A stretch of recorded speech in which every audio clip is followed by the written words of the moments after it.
మనం అనుకుంటాము దేవుడు ఇప్పుడే న్యాయం జరిగించాలి, ఇప్పుడే న్యాయం జరిగి వాళ్ళు నాకు ఇంత అన్యాయం చేస్తారు. God will never ever work like that. నా జీవితంలో నేను వయసులో అంత పెద్దదాన్ని కాదు, కానీ కొన్ని అనుభవాలు బట్టి చెప్పగలుగుతాను.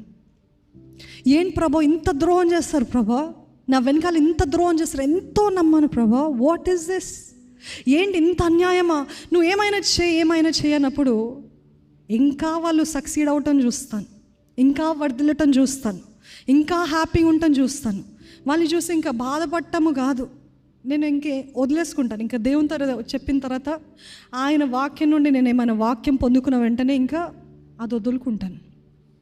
దాని తర్వాత ఇట్ విల్ టేక్ ఇయర్స్, సంవత్సరాలు పడతాయి, లేకపోతే ఒక కాలము తర్వాత చూపిస్తాడు. అప్పుడు నీకు అర్థమవుతుంది, అప్పుడు మీకు అర్థమవుతుంది ఏంటంటే నా దేవుడు న్యాయాధిపతి. ఆమెన్. అంటే వాళ్ళకి హానికీడు జరిగించాలని కాదండి, హానికీడు జరిగితే ప్రభువానికి స్తోత్రం అని కాదు. నేను అనేది ఏంటంటే, నేను చెప్పే ఉద్దేశం ఏంటంటే,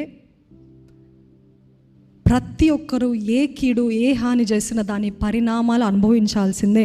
నమ్ముతున్నారా? అది వారు కానివ్వండి, మనం కానివ్వండి, మనం ఎవరికైనా కీడు చేస్తే ఆ పరిణామము మనం అనుభవించాల్సిందే కదా.